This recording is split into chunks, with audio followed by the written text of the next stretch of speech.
Vamos a conocer ahora la forma de calificar el test de Bender con el sistema de Hughes-Lax. Primero conozcamos el perfil. En este caso, este es un acercamiento de él. En la parte superior está la ficha de identificación, la tabla para el cálculo de la edad cronológica, y en la parte intermedia se encuentra dividido en 3 secciones: los ítems conductuales, que estos se califican de acuerdo a las observaciones que tenemos durante la aplicación del instrumento. Ya como tal, el sistema de Hughes-Lax, que corresponde a los indicadores, son 12 indicadores más 1, más un treceavo. Y bueno, la sección del lado derecho es para hacer la calificación y diagnóstico. En todos los casos, tanto en los ítems conductuales como indicadores, la forma de calificación es a través de un sistema binario, donde 0 implica el rasgo no está presente y 1 es que el rasgo sí está presente. ¿Esto cómo lo vamos a determinar? Bueno, necesitamos el manual. Vamos a irnos directamente a la parte cuantitativa, y esta se encuentra en el manual técnico desde la página número 23. Viene aquí la descripción de los 12 indicadores. Cada uno pues corresponde al que se encuentra en el protocolo de calificación, y en este caso comenzamos con el criterio de rotación. Dices que se puede presentar en todas las figuras, es decir, este criterio se aplica para todas las figuras que realiza la persona, y puntuar si existe una rotación de entre 80 a 180 grados, incluyendo imágenes en espejo, con respecto al eje mayor de la figura total y no solamente parte de la figura. No debe puntuarse si el sujeto cambia la posición de la tarjeta o del papel y entonces dibuja correctamente la figura. Y entonces nos da aquí ejemplos con rotaciones de 90 grados. Ahí esto, digamos, lo que podríamos calificar como rotación de 90 grados. O rotaciones de 180 grados, que prácticamente aquí lo que tenemos son espejos, es decir, la imagen está invertida. Aquí tenemos otras imágenes en espejo. Y por ejemplo nos da también excepciones. Por ejemplo nos dice que no debemos puntuar cuando tenemos esta clase de criterios. En ese sentido el manual es bastante ejemplificativo, nos agrega muchos modelos para que nosotros podamos hacer una correcta puntuación. El segundo reactivo es dificultad en la superposición. Solamente se aplica para las figuras 6 y 7, o sea, nada más aquí es donde vamos a aplicar este criterio, figuras 6 y 7. Y dice puntuar cuando existe dificultad para reproducir las partes de la figura que deben ir superpuestas.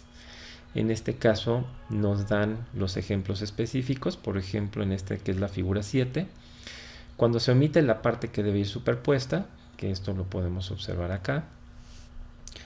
O, por ejemplo, se simplifican las partes solo en el punto de superposición que se encuentra allí. O, por ejemplo, se remarca o bosqueja solo el punto de superposición, que aquí son estos dos casos. También, si se distorsiona la figura en el punto de superposición, aquí están los ejemplos.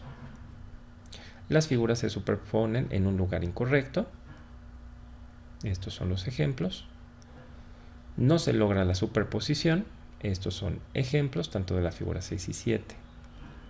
Y nos dice excepciones, ¿no? Cuando las partes de la figura están separadas por más de 3 milímetros, se puntúa simplificación, que es otro criterio, pero no dificultad en la superposición. Luego el tercer reactivo es simplificación. Se puntúa si la figura está dibujada en una forma más simple o fácil de lo que es. No se debe puntuar en caso de que se sustituya un trazo más primitivo que el estímulo, desde el punto de vista maduracional. Si es más primitiva maduracionalmente, se considera entonces regresión y se puede presentar en cualquiera de las figuras. Y entonces aquí están ejemplos. Desde dibuja círculos en lugar de puntos, no logra superponer las partes de la figura, que esto va de acuerdo al rasgo anterior.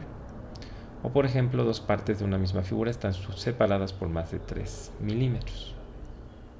Estos son más ejemplos. También si los dibujos están muy simplificados, más ejemplos. Y entonces vienen excepciones. No deberán puntuarse cuando la figura esté a menos de 3 milímetros de distancia. En este caso se considera dificultad en el cierre. o cuando los ángulos son sustituidos por curvas. El siguiente caso es el de fragmentación. Dice, se debe puntuar si el sujeto divide la parte en figuras, destruyendo la gestalt o cuando el diseño está incompleto. No se considera error cuando el sujeto se rehúsa abiertamente a terminar la figura. Este error puede presentarse en cualquiera de las 9 figuras. Entonces, aquí están ejemplos donde se divide la figura en partes, destruyendo esa gestalt. Aquí tenemos más ejemplos. Todo esto se puede consultar directamente en el manual.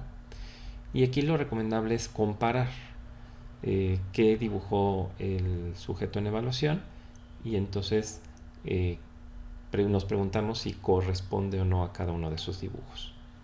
Tenemos el caso aquí ya del quinto criterio. Regresión consiste en la sustitución de la gestalt original del estímulo por otra más primitiva desde el punto de vista maduracional.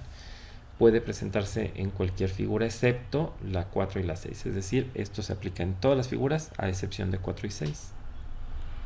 Están los ejemplos de puntuación. Por ejemplo, también este caso.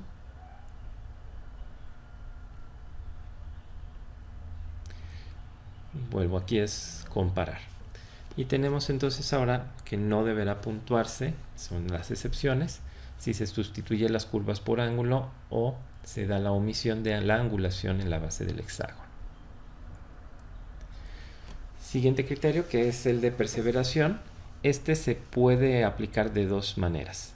La perseveración tipo A dice consiste en la inadecuada sustitución de los elementos de una figura por aquellos de la figura precedente. Por ejemplo, reemplazar los círculos de la figura 2 con los puntos de la figura 1, sustituir los puntos de la figura 3 y 5 con los círculos de la figura 2. Entonces se puntúa únicamente si aparece en figura 2, 3 y 5. Y estos son los casos. En el caso de la perseveración tipo B, dice es la perseveración de los estímulos de una misma figura, es decir, cuando el sujeto continúa la figura más allá de los límites del diseño original y solamente se va a puntuar en las figuras 1, 2 y 3. Estos son los casos. Aquí están los ejemplos. Y vuelvo, aquí lo recomendable es comparar. Vienen también las excepciones a este criterio. Y bueno, vamos con el séptimo, que es colisión o tendencia a la colisión. Este error se puntúa cuando una figura toca o se superpone con otra, es decir, una colisión, o cuando está a menos de 6 milímetros de otra figura sin tocarla. Puede también ocurrir en cualquiera de todas las figuras que constituye el test. Entonces, estas son las posibilidades de colisiones. No se puntúa, por ejemplo, esto, que una, digamos, quede no superpuesta, sino, digámoslo así, como metida en la otra. Luego está el caso del criterio 8, la impotencia. Dice que consiste en expresiones verbales o conductuales de incapacidad para dibujar correctamente alguna figura. Y con frecuencia este indicador se acompaña de expresiones tales como sé que este dibujo no es correcto, pero simplemente no logro hacerlo bien, o no sé dibujar, o es que me cuesta mucho trabajo dibujar, no soy muy bueno haciendo esto. Y no deberá puntuarse cuando el sujeto logra corregir el error en un segundo intento. Entonces estos son ejemplos de puntuaciones, es decir, cuando las personas cometen esos mismos errores, o cuando corrige pero sigue sin lograrlo. Y aquí está esta excepción de que cuando se logra realizar la figura en un segundo intento. Vámonos con el que sigue, que es la dificultad en el cierre. Consiste en la dificultad para unir las partes de una figura cuando éstas están separadas por más de 3 milímetros. Deberá puntuarse entonces como simplificación y se puntúa solamente si aparecen las figuras A, 4, 7 y 8. Estos son los ejemplos de puntuación. Estos son los casos de la figura A, 4, 8, o por ejemplo cuando la dificultad sea muy notoria, aunque solamente se presente en una ocasión. Aquí hay más ejemplos con otras figuras.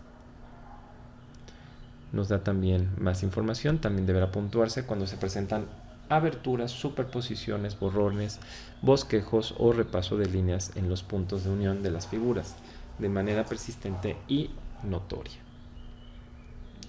No puntuar en estos casos, dado que hay otros criterios que complementarían. Bien, el criterio número 10, incoordinación motora, que consiste en líneas irregulares o temblorosas, especialmente cuando se denota una presión fuerte.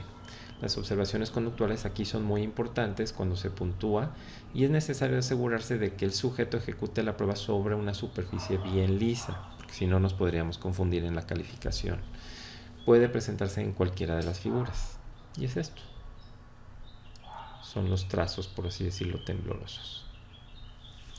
Tenemos ahora el caso de dificultad en la angulación, que dice consiste en una severa dificultad para reproducir los ángulos de las figuras. Se presenta al incrementar o disminuir el tamaño del ángulo. La figura 3 deberá calificarse de manera conservadora porque su angulación es especialmente difícil de reproducir. Pero deberán puntuarse únicamente cuando aparece en figura número 2 y 3, pero muy especialmente en la 2, que aquí están ejemplos. También cuando toda la figura tiene una angulación de 45 y 80 grados. Por ejemplo, cuando existe variabilidad en la angulación de más de la mitad de las columnas de círculos en la figura 2. Nos da las excepciones. Cuando la angulación de la figura es mayor de 80 grados, se califica como rotación. Vámonos ahora con el reactivo 12, que consiste en el incremento o disminución aislado en el tamaño de las figuras, y este reactivo deberá puntuarse de manera conservadora. El tamaño debe de disminuir por más de un tercio de las dimensiones utilizadas en el resto de las figuras. No deberá tomarse como comparación el tamaño de los diseños originales y se puede presentar en cualquiera de las figuras. Entonces aquí se va haciendo esto. Estos son los ejemplos donde se reduce el tamaño de una parte de la figura en menos de una tercera parte de las dimensiones utilizadas en el resto de la figura. ¿Sale? Aquí hay más ejemplos. Más información como aumento o disminución del tamaño de una figura completa en un tercio comparado con las dimensiones utilizadas en los otros dibujos. Que aquí está el ejemplo comparativo entre dos figuras. Aquí está otro ejemplo. Bueno. Y aquí viene también otro protocolo pues muy similar al que mostraba. Bueno, aquí lo que solicitaría es que al haber hecho la aplicación de la prueba y con el manual presente ir comparando estos reactivos cuantitativos para ver si aplican o no los criterios. Debemos de ser cuidadosos de no otorgar más puntos de los que son, es decir, tener estos cuidados en que si ya aplicamos un criterio, por ejemplo por simplificación, pues ya no por otros criterios que puedan ser similares. Por eso debemos de irnos apoyando del manual, pues ahora sí que irnos de la mano con él. Ahorita por mi parte es todo, les agradezco mucho la atención.